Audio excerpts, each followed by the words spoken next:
Bismillah, alhamdulillah, wassalatu wassalamu ala rasulillah Sayyidina Muhammad bin Abdullah wa ala alihi wa sahbihi wa man walah wa la hawla wa la quwata illa billah. Rabbi syrah li sadri wa yassir li amri wa hlul 'uqdatam min lisani yafqahu qawli, amma ba'd. Alhamdulillah, kita akan melanjutkan di sini syarah dari kitab Ratibul Haddad yang tadi sampean baca, yang hadir dari awal. Tidak, ya sing teko telat. Wah, ente beb telat beb. Oh. Bedo magom. Lek ustaze enggak apa-apa telat. Di sini sampai pembahasan beliau di sini menjelaskan bagaimana itu tasbih. Tasbih bukan tasbih sing digital ya. Bukan tasbih digital, tasbih model gini. Ini sebenarnya dari mana sih? Mungkin dalile Pak orang pakai tasbih. Opo toko Hindu, opo Buddha? Apa dari mana? Ini tasbih awalnya itu yang pakai itu Sayyidina Abu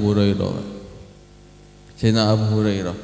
Bahkan istrinya Nabi Sayyidina Aisyah itu pakai tasbih. Cuma untuk toko kauka, tahun dari kauka. Tasbihnya itu dari apa? Dari biji kurma. Ngerti bijinya kurma sampean? Itu dibolongi, dijadikan tasbih piro 1000. Ini satu saya gak entek 1000. Bahkan Sayyidina Aisyah dan Sayyidina Abu Hurairah itu mengatakan, aku tidak tidur kecuali hatam iki sik sholawatan. Sayyidina Aisyah istrinya Nabi sholawat sehari 1000. Nah aku jenengan nih bedone tuh tidak pernah sholawat. Ada yang pernah sholawat? Ya tadi maulid, iya maulid. Tidak, selain maulid. Tidak. Diperbanyak sholawat. Ya, sholawat itu Masya Allah, itu barokah, hidup itu barokah. Paling tidak itu hidup itu tenang, Pak. Tidak bingung sampean. Kadang kan tidak duit bingung, utang ini bingung. Kalau banyak sholawat itu tidak bingung sampean. Ujung-ujungnya apa? Sudahlah yang ngatur nanti Allah. Nanti bakal diatur sendiri. Yang penting sudah usaha. Itu salah satu fadilahnya sholawat. Dan orang kalau tidak ada tasbih, katanya sholawatan itu jarang, nggak bingung. Waduh, tasbih ini wis tidak mungkin sudah. Tapi kalau kemana-mana bawa tasbih, kita tasbih. Dibayang nganggur sholawatan nih. Istighfar apa? Makanya dikatakan orang yang kemana-mana bawa tasbih itu selalu diampuni sama malaikat. Malaikat itu memintakan ampun kepada orang yang bawa tasbih. Sampai tahu Munsib Habsyi, Pak, ada itu namanya Munsib Habsyi. Kemana-mana bawa tasbih, ambil tasbih ini gede, bawa tasbih. Meskipun ceramah kira dicoplok, Pak, tasbih ini dikalung. Cuma Indonesia lebih hebat lah nih, kayak kalung. Oh ini pokok jono salib ya. Ya pokok jadi dipajang toh. Ya. Sampai di kalung itu enggak apa-apa, cuma sekali-sekali digawe, dipakai. Le dipajang toh ini. Ganti ini salib. Ya padha ae goro. Kayak jimat itu tasbih itu kalau semakin dipakai semakin ngefek kok jimatnya, Pak. Iya beneran ya. Bahkan ada orang dia itu sudah hampir kena, waktu tidur sudah hampir kena santet, Pak. Dia mimpi, ini orangnya cerita sendiri sama dia mimpi itu udah ada ular hitam gede di depannya. Ketika mau nyaplok dia ini tasbih sampai ketiduran ini, Pak. Ketika mau nyaplok tasbih ini lugur tangi, gak situ kena santet. Tidak jadi ya. Akhirnya cerita sama satu orang dia yang sama aja anak, katanya itu untung tasbih ini lugur, gak lugur kena itu. Wah itu ularnya itu hitam lagi. Ular hitam itu bukan kelas jinman ya, kelas iblis santet itu. Katanya semakin dipakai tasbih itu semakin menjaga. Makanya pentingnya tasbih ini. Tapi jangan tasbih digital lah, digital tek. Itu katanya ndak iso dadi jimat. Iki sing iso dadi jimat ini kayu. Bahkan anak pernah ngeliat sendiri, Pak, orang ruqyah itu tasbihnya dicemplung nang banyu. Ya orang kesurupan ya, tasbih diceblok nang banyu belum disiram. Tang ya. Hilang sini. Hebat ya. Ini salah satu keutamaan tasbih. Boleh sih ngomong tasbih iki nggih tasbih mlebu neraka iki ora ngerti ya. Ini tasbih ini masuk neraka orang yang pakai ini karena Nabi tidak pernah pakai. Tapi gawe digital. Nabi ono gawe tasbih digital. Ini tidak pernah. Podo aja Pak, sebenarnya Pak. Di sini bahkan beliau mengutip ceritanya Imam Hasan Al-Basri. Imam Hasan Al-Basri itu Pak murid favorit lah. Murid favoritnya Sayyidina Ali. Murid favoritnya Sayyidina Ali Pak, sahabat. Yang dikatakan Sayyidina Ali itu merupakan kotanya apa? Kotanya sembako. Tuh kotanya ilmu. Sembako. Katanya Nabi apa? Ana Madinatul Alim wa aliyun babuha. Aku ini kotanya ilmu. Mau nyari ilmu apa aja ada katanya Nabi. Sayyidina Ali pintunya. Faman aradal Madinah, siapa orang yang mau masuk kotanya, dia lewat pintu nih. Sayyidina Ali. Lah ini murid kesayangan Sayyidina Ali, Pak. Imam Hasan Al-Basri. Imam Hasan Al-Basri ini wongnya rada tegas, Pak. Beliau pernah waktu itu muridnya itu ketokan beliau tasbihan ini. Murid Sayyidina Ali iki, masuk dikati diwarabit amal bun rokok, Pak. Ya ndak kan. Tasbihan ini tes. Oh nak murid itu kayak apa tasbihan? Si butuh dah gitu.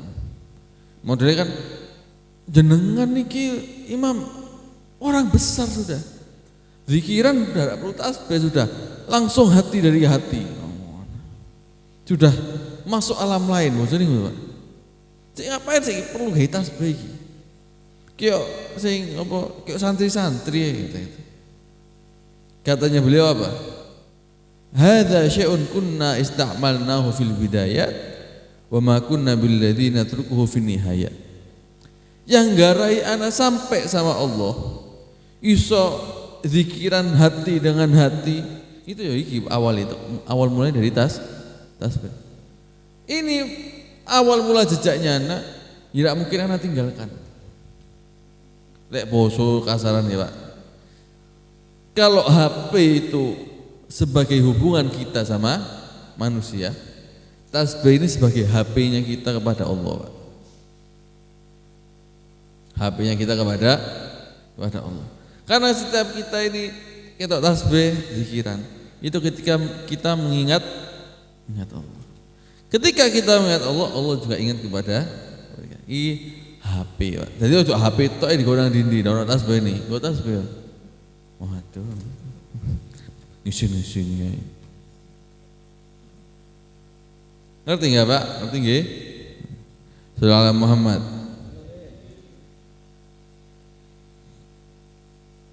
Belah. Kemarin kan dibahas Pak, bagaimana tentangan orang kepada zikiran kayak gini. Sing zikiran kan macam-macam Pak zikiran. La ilaha illallah sing ini. Kok orang sing maju mundur, kok orang sing muter-muter, sama macam ini. Lah iya kan bener. Ternyata itu ada dalilnya, Gak sembarangan. Ini hadisnya Nabi disebutkan di sini. Aksiru zikrullah hatta yakul majnun. Perbanyakkan zikir kepada Allah, zikirano sampai orang-orang ngomong itu ini gila. Orang nggak ngerti gini. Kayak orang gendeng Pak. Ternyata itu ada dalil ya. Nabi itu aja. Perbanyak zikir, gerakkan badan. Sampai orang-orang mengira itu orang gila. Dalam riwayat yang lain mengatakan hatta yaqul munafiqun innakum muraun. Sampai orang-orang munafik ini mengatakan kamu ini orang sok. Cek diwara akeh zikirane. Biar dibilang apa? Sing paling akeh paling dekat sama Allah, paling iki. Ini kan banyak Pak, model-model ngono. Ndak melu zikiran, komen ae. Wake iku. Apa netizen. Sing di sosial media, apa wis komentare pedes-pedes. Iya. Zikiran ndak tahu zikiran, baca Quran gak iso, komen. Aduh, urip maneh. Kok gak mati ae wong ngono iku. Bahkan Nabi mengatakan mensifati mereka sebagai orang munafik. Orang yang kelihatan orang-orang zikiran dibilang, "Opo iku zikirane?" Itu cuma ya apa? Pura-pura atau itu biar terkenal aja. Itu apa zikiran itu? Dia sendiri tidak zikiran. Gari dihadapno kiblat, Pak. Itu orang kayak gitu perlu dihadapno kiblat. Pertama dihadapno kiblat. Mau apa? Dipendusno tayar nek sadar. Iya, greget nah.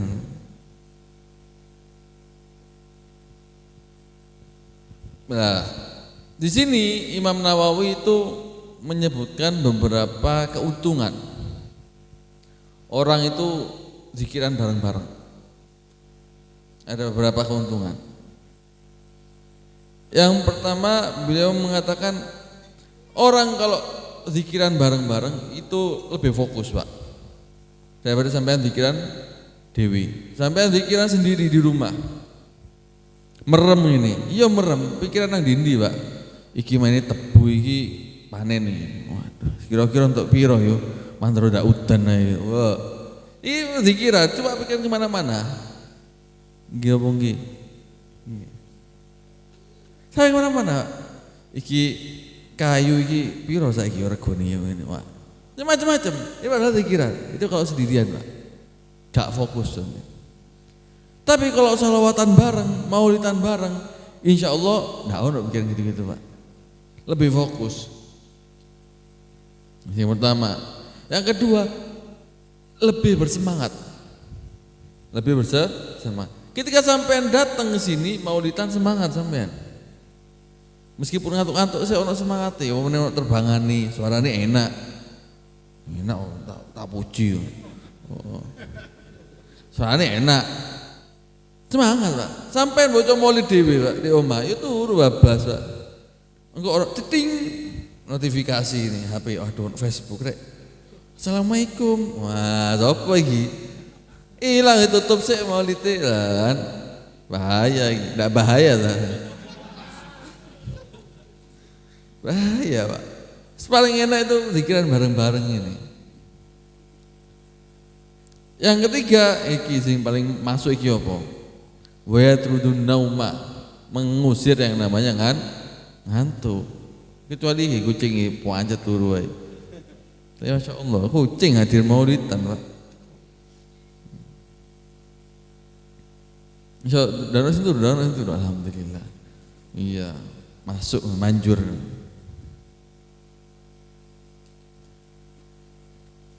Sini juga disebutkan, Pak, iki rada wedi pisan aku. Di sini disebutkan hadis ini dalam hadis faedah yang diambil dari hadisnya Nabi ini. Man shalla minkum bil-lail falyajhar bi qiraatih. Orang dia siapa dia di antara kalian yang sholat malam tahajud, Pak. Sholat tahajud. Falyajhar bi qiraatih, maka hendaknya dia mengeraskan suaranya. Tapi ojo bengok-bengok sampean. Bismillah. Wah. Pendok ya. Mengeraskan yang sesuai biasa. Bismillahirrahmanirrahim. Alhamdulillahirabbil alamin itu. Kenapa kok dikeraskan? Sama Nabi disuruh dikeraskan. Kenapa? Fa innal malaikata tusolli bi sholati. Ketika sampai sholat tahajud dikeraskan suaranya, itu malaikat ikut sholat di belakangnya sampean. Dadi imami malaikat. Wah ya apa? Dadi imam mushola ndak tahu iki dadi imami malaikat. Apa ndak sangar ya? Sangar. Wa tastami'u li qiraati. Seneng denger no suarane sampean meskipun ndak enak. Misyo ndak enak suarane, enak denger ya Allah. Pokok pas ojo wala dolin momrono sing amin yo belain. Bukan malaikat toh. Wa inna mu'minal jinni alladzina yakununa fil hawa wa jirani ma'ahu fi maskanihi yusalluna bi sholatihi wa yastami'una qiraati. Duduk malaikat toh, Pak. Sak jin-jine melu pisan. Ikut sholat di belakangnya sampean. Pokok ora ngetok ae. Wis, pokok aja ora ngetok dan suarane aman, Pak. Sampai ngetok buyar. Sampai orang-orang jin-jin yang mukmin itu ketika ada zikiran bareng ikut hadir. Ketika sampean sholat tahajud ikut hadir, Pak. Sadar tak sadar sampean. Malaikat sak jine ikut jadi makmum sampean. Opuf sawangar rek. Pangikutku iki teko gaib kabeh. Wah, ya. Ngono-ngono dadi ustaz. Dan tidak cuma sampai itu. Wa annahu yantaridu bijahri fi qiraatihi andari wa anid dawri allati haulahu fusakul jinni wa maradatu syayatin. Kalau ada zikiran dikeraskan, sampean sholat tahajud dikeraskan, itu jin-jin yang kafir-kafir, Pak. Sak setan-setan itu belayu kabeh. Belayu apa? Suara sampean ndak enak. Sumpah kok. Panas, Pak, panas. Ketika dibacain, Pak, panas.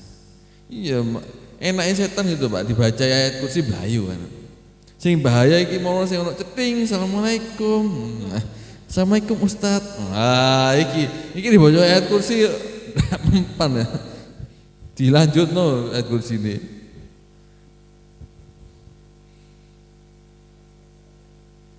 Juga, Pak, gini. Kalau sholat sendirian sama sholat jamaah pahalanya kan di sholat jamaah. Sholat jamaah. Bedanya itu 27 derajat. Ada yang ngomong 25, ada yang ngomong 27. Lah zikiran podo, Pak. Di sini dikatakan sama. Ketika sholat itu sendirian pahalanya 1, jamaah pahalanya 27, zikiran pun gitu. Sampai sendirian itu pahalanya 1. Sampai bareng-bareng pahalanya 27. Mek kacek sithik, Bib. 27 1.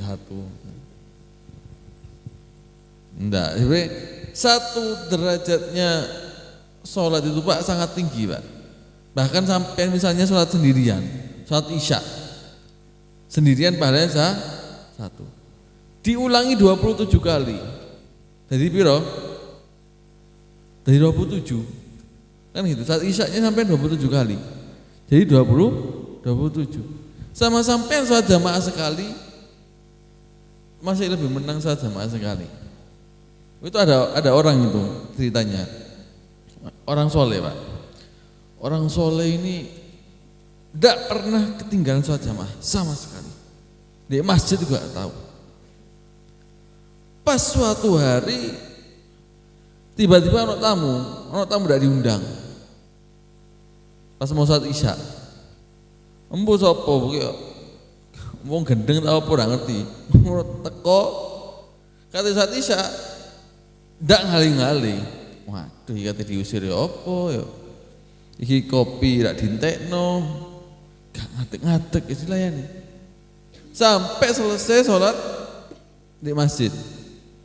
Akhirnya terpaksa dia untuk mengganti sholat jamaahnya, dia sholat isya 27 kali. Subhanallah, mimpinya malamnya itu langsung ditegur sama Allah dalam mimpi. Dia mimpi gini, Pak. Dia itu naik kuda. Depan ini ada rombongan, Pak. Banyak naik kuda. Ngobot, Pak. Sing kudanya dia naik, lambat klutuk. Ayo, klutuk gitu. Gak iso ngejar. Sampai di bunga, tenin. Ndak noleh. Ndak dihiraukan, ditinggal. Sampai dia teriak-teriak, terakhir ada yang satu yang noleh ke belakang. Kata, ada apa? Kata, tunggu ana, katanya. Katanya dia, ini adalah rombongan orang yang sholat jamaah, inti tadi sholat sendiri. Loh kan anak udah ngulangi 27 kali. Meskipun ngulangi 27 kali, inti ya berikan, inti naik kuda, tapi kuda inti tuwek. Wis daun untune kabeh. Ya gak mlaku. Ngangkat aja ndak ngangkat. Ngono. Boleh. Wis ngono iku, Pak.